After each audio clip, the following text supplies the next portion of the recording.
नमस्कार, स्वागत है आप सभी का आर्य न्यूज पर। आपके साथ मैं हूं पल्लवी रविंद्र सिंह। बुलेटिन की शुरुआत करेंगे इस वक्त की बड़ी खबर के साथ जो उत्तर प्रदेश के लखनऊ से आ रही है। आज लखनऊ में वृहद टीकाकरण दिवस मनाया जाएगा। अपर मुख्य चिकित्सा अधिकारी ने ये आदेश दिए हैं। वैक्सीनेशन का संचालन 9 बजे तक शुरू हो जाएगा, यानी कि अब से मात्र 1 घंटे के बाद वैक्सीन के अंतिम डोज तक वैक्सीनेशन जो है वो लगातार किया जाएगा। बड़ी खबर है आपके टेलीविजन स्क्रीन पर। आपकी जानकारी के लिए आपको बताते चले, उत्तर प्रदेश बेहतरीन कार्य कर रहा है। जानकारों के अनुसार जिस तरीके से वैक्सीनेशन लगातार किया जा रहा है, वैक्सीनेट किया जा रहा है लोगों को कोरोना वायरस के तीसरे वेरिएंट को देखते हुए, तीसरी लहर को देखते हुए सरकारें पूरी तरीके से सख्त हो चुकी हैं। अपर मुख्य चिकित्सा अधिकारी ने भी इसी के तहत निर्देश दे दिए हैं कि जल्द से जल्द सभी का टीकाकरण किया जाए। और आज जो है आपको बताते चले, वैक्सीनेशन का संचालन 9 बजे से शुरू किया जाएगा।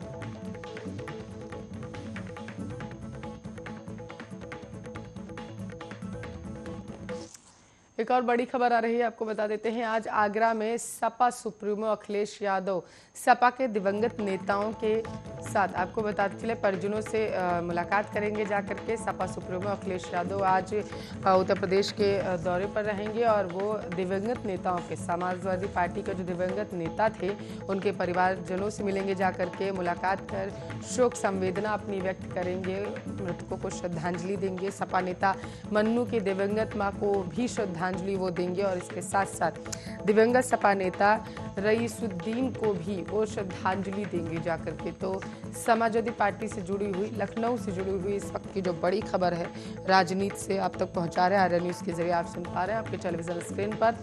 आज आगरा में सपा सुप्रीमो अखिलेश यादव जाएंगे और वहां पर दिवंगत नेताओं के परिजनों से मुलाकात करेंगे, शोक संवेदना अपनी व्यक्त करेंगे।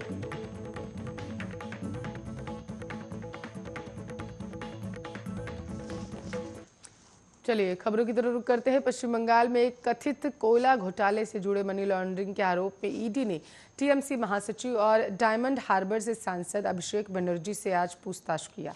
पूछताछ के लिए अभिषेक बनर्जी रविवार को ही दिल्ली पहुंच गए थे। कल पूछताछ की थी। दिल्ली के लिए रवाना होने से पहले अभिषेक ने कहा कि मैं हर तरह की जांच के लिए बिल्कुल तैयार हूं। हालांकि अभिषेक बनर्जी कितने बजे पेश हुए थे कल, इस संबंध में कोई भी जानकारी सामने फिलहाल के लिए नहीं आ पाई थी, लेकिन कल जानकारी मिल गई थी। आपको बताते चले, अपने ऊपर लगे मनी लॉन्ड्रिंग के आरोप को लेकर अभिषेक बनर्जी ने कहा कि अगर कोई केंद्रीय एजेंसी किसी भी अवैध लेन देन में उनकी संलिप्तता को साबित कर दे तो वह खुद को फांसी पर लटका लेंगे।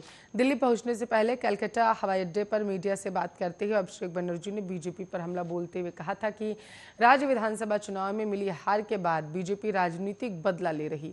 जांच को लेकर अभिषेक बनर्जी ने कहा, मैं किसी भी जांच का सामना करने के लिए पूरी तरीके से तैयार। इससे पहले पश्चिम बंगाल के मुख्यमंत्री ममता बनर्जी ने केंद्र सरकार पर आरोप लगाया था कि बंगाल विधानसभा चुनाव में बीजेपी को मिली हार का बदला लेने के लिए कोयला घोटाला मामले में उनके भतीजे अभिषेक के खिलाफ जांच एजेंसियों का प्रयोग कर रही है।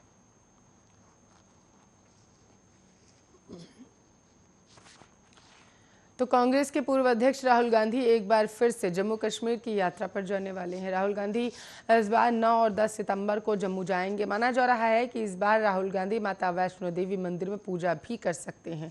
इससे पहले अगस्त के महीने में भी राहुल गांधी जम्मू कश्मीर की 2 दिन की यात्रा कर चुके हैं। पिछले महीने 9 अगस्त को राहुल गांधी 2 दिवसीय यात्रा पर जम्मू कश्मीर के श्रीनगर पहुंचे थे। वहीं अब एक बार फिर से 1 महीने के अंतराल के बाद राहुल गांधी जम्मू कश्मीर की यात्रा पर जाने वाले हैं। जम्मू कश्मीर से अनुच्छेद 370 खत्म होने के बाद अगस्त 2021 में राहुल गांधी का यह पहला श्रीनगर दौरा था।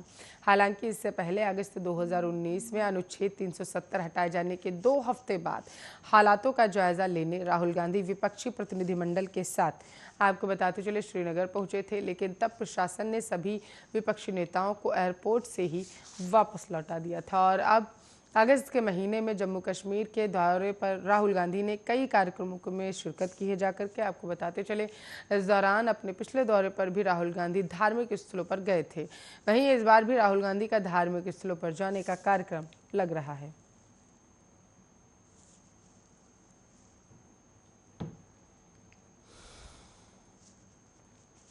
मध्य प्रदेश के मेडिकल के छात्र अब अपने पहले साल के पाठ्यक्रम में बीजेपी और संघ के विचारकों के पाठ भी पढ़ेंगे। मध्य प्रदेश सरकार के चिकित्सा शिक्षा मंत्री विश्वास सारंग ने इस बारे में विभाग को पत्र लिखा, जिसमें कहा गया है कि एमसीआई के नए आदेश के मुताबिक पहले साल के छात्रों को अपने फाउंडेशन के कोर्स में मूल्य आधारित शिक्षा के नाम पर विचारकों और विद्वानों को पढ़ना तय हुआ है। इसके तहत चरक, सुश्रुत, विवेकानंद के साथ ही बी.आर. अम्बेडकर, दीनदयाल उपाध्याय और डॉक्टर केशव हेडगेवार के विचार छात्रों को पढ़ाए जाएंगे। इस नई पहल को पाठ्यक्रम में जोड़ने के लिए 5 डॉक्टर की कमेटी भी बनाई गई। मंत्री विश्वास सारंग का दावा है कि इन विचारकों को पढ़कर छात्र बेहतर डॉक्टर बनेंगे। जब उनसे सवाल पूछा गया कि आरएसएस के विचारकों को क्यों जोड़ा गया, तो उन्होंने अपने इस फैसले का बचाव किया और कहा, इसमें गलत क्या है, ये सभी विद्वान लोग रहे हैं जिनके पाठ छात्रों को पढ़ाए जाएंगे। उधर कांग्रेस ने इस पहल को मेडिकल पाठ्यक्रम का भगवाकरण करार दिया। पार्टी के प्रवक्ता मिश्रा ने कहा है कि यह ध्यान भटकाने की कवायद है। उन्होंने सवाल किया कि मंत्री सारंग ने डॉक्टर मोहन भागवत को आखिर छोड़ा क्यों। प्रदेश के सामाजिक मामलों में अपनी आवाज उठाने वाले व्यापम के व्हिसलर ब्लोअर डॉक्टर आनंद राय ने इस पहल का विरोध कर कहा है कि नैतिक मूल्य पढ़ना था तो देश और दुनिया के बड़े डॉक्टरों की जीवनी पढ़ाई जाती, जिससे छात्रों का भला होता। फिलहाल अब यह मामला गर्मा गया है और कांग्रेस ने इस फैसले का विरोध करने का फैसला कर लिया।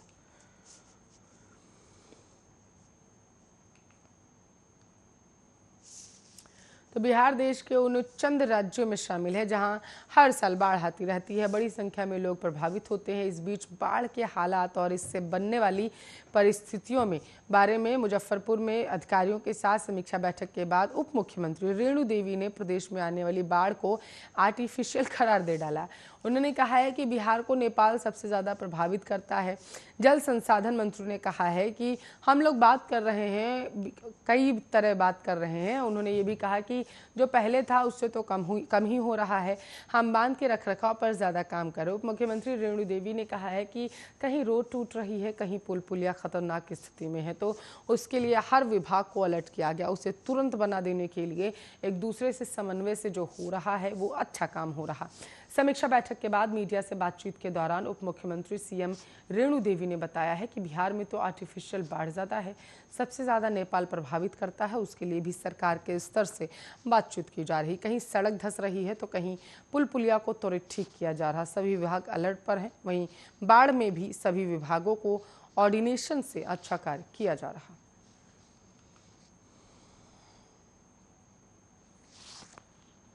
आरा का रुख करेंगे। जगदीशपुर थाना क्षेत्र के आरा मोहनिया एनएच पर नयका टोला स्थित एक होटल में शनिवार को पुलिस ने छापेमारी की। गुप्त सूचना मिली थी कि होटल में सेक्स रैकेट का धंधा चलाया जा रहा है। इसके बाद पुलिस ने छापेमारी कर होटल मैनेजर सहित 12 लोगों को हिरासत में ले लिया। हिरासत में लिए गए कुछ लोगों को जेल भी भेजा गया। इनमें युवक और युवतियां भी शामिल हैं। इनके पास से नगद और मोबाइल फोन बरामद किए गए। वहीं मौके से पुलिस ने एक जीजा साली को भी हिरासत में लिया है। बताया जा रहा है कि सूचना मिलने के बाद एसडीपीओ श्याम किशोर रंजन के नेतृत्व में छापेमारी के लिए टीम का गठन किया गया था। छापेमारी के दौरान पुलिस ने 2 महिलाएं, 7 पुरुष और 3 युवतियों को हिरासत में लिया।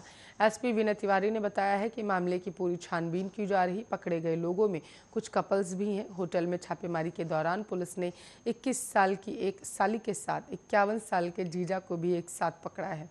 पुलिस दोनों से कई बिंदुओं पर पूछताछ कर रही है। बताया जा रहा है कि जब पुलिस होटल में पहुंची तो अंदर से दरवाजे बहुत देर से खोले गए। जब दरवाजे खुले तो नज़ारा ही कुछ और था।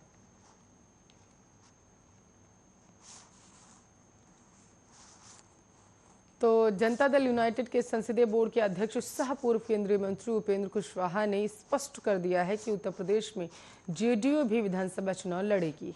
इस बाबत एनडीए से गठबंधन की बात चल रही है। यदि गठबंधन नहीं बना तो जेडीयू अकेले चुनाव लड़ेगी। बिहार यात्रा पर गोपालगंज पहुंचे उपेंद्र कुशवाहा ने शनिवार को जेडीयू के राष्ट्रीय कोषाध्यक्ष सह सांसद डॉक्टर आलोक कुमार सुमन के आवास पर प्रेस वार्ता में कहा कि बिहार के सीमावर्ती जिलों में मुख्यमंत्री नीतीश कुमार के विकास का लोगों में खासा प्रभाव है। उपेंद्र कुशवाहा ने कहा कि जल्द ही उत्तर प्रदेश के सभी जिलों में पार्टी के वरिष्ठ नेताओं का दौरा शुरू होगा और 2022 में होने वाले विधानसभा चुनाव की तैयारियां शुरू कर दी गई। उन्होंने कहा है कि जेडीयू को राष्ट्रीय पार्टी बनाने का संकल्प सभी नेताओं और कार्यकर्ताओं ने लिया है। मौके पर पूर्व मंत्री राम सेवक सिंह, विधायक अमरेंद्र कुमार, पप्पू और पांडे, जिला प्रवक्ता आदित्य शंकर शाही आदि मौजूद थे। पीसी के दौरान जेडीयू के राष्ट्रीय कोषाध्यक्ष सह सांसद आलोक कुमार सुमन ने कहा, भरोसे का दूसरा नाम नीतीश कुमार। बिहार के लोगों को नीतीश कुमार पर भरोसा है। उन्होंने कहा कि पंचायत स्तर और ग्रामीण इलाकों पर संगठन में काम करने वाले लोगों की भूमिका कैसी महत्वपूर्ण बनाई जाए, इसको लेकर प्रयास किया जा रहा है।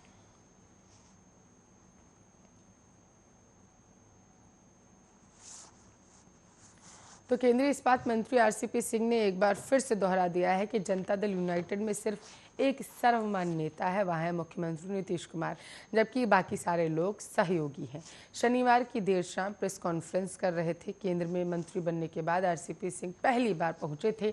यहां आकर उन्होंने अपने कार्यकर्ताओं सहयोगियों के प्रति आभार प्रकट किया। मीडिया की ओर से किए गए एक सवाल पर आरसीपी सिंह ने कहा कि आप लोग आधी अधूरी जानकारी रखते हैं। जनता दल यूनाइटेड है, डिसयूनाइटेड नहीं। जेडीयू संसदीय बोर्ड के उपाध्यक्ष उपेंद्र कुशवाहा की बिहार यात्रा पर पूछे गए सवाल पर उन्होंने कहा वह सभी सहयोगी हैं। उन्होंने कहा कि पिछले 1.5 साल से कोरोना संक्रमण का दौर रहा है, ऐसे में वह 1.5 साल से कार्यकर्ताओं से मिले भी नहीं। केंद्रीय मंत्रियों ने कहा कि ये धरती पर मोक्ष और ज्ञान की धरती बताया है। उन्होंने कहा है कि भगवान बुद्ध को बोधगया में ज्ञान की प्राप्ति हुई थी। पूरी दुनिया से लोग मोक्ष की कामना से इस पावन धरती पर आते हैं। गया पहुंचे केंद्रीय मंत्री आरसीपी सिंह ने शनिवार को प्रेस कॉन्फ्रेंस की थी, उसमें उन्होंने पूजा अर्चना भी वहां पर की थी। और आपको बताते चले, पूजा के दौरान भगवान की मंगल आरती हुई। इस दौरान जेडीयू से जुड़े बिहार धार्मिक न्यास बोर्ड के सदस्य सह प्रदेश महासचिव सह मुख्यालय प्रभारी चंदन कुमार सिंह, एमएलसी मनोरमा देवी समेत कई लोग मौजूद रहे।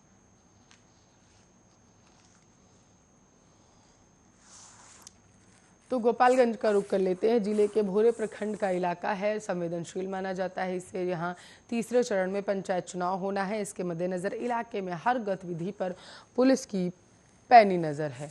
इसी क्रम में बीते शनिवार को पुलिस ने 4 युवकों को गिरफ्तार किया। हथियार के साथ सोशल मीडिया पर वीडियो पोस्ट करने के बाद पुलिस इनके घर पहुंच गई। एक कर सभी 4 युवकों को भोरे थाने की पुलिस ने धर दबोचा।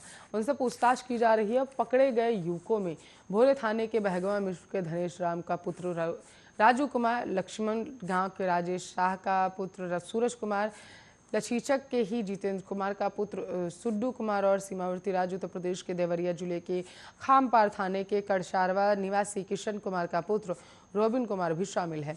वायरल वीडियो में जिसके हाथ में हथियार है वह सुड्डू कुमार बताया जा रहा है। भोजपुरी गीत सीधे सीधे मनबू की गोली चलेबू की धुन पर बीच बीच में ये थिरक भी रहा था। पकड़े गए युवकों के परिजनों का कहना है कि ये सभी छात्र हैं और सोशल मीडिया पर पोस्ट करने के लिए वीडियो बनाया था। हथियार को पुलिस अब तक बरामद नहीं कर सकी है। आपको बताते चले, हालांकि हथियार किसका था पुलिस को इसका सुराग मिल चुका है। युवकों के परिजनों से भी इस पूरे मामले में पूछताछ जारी है।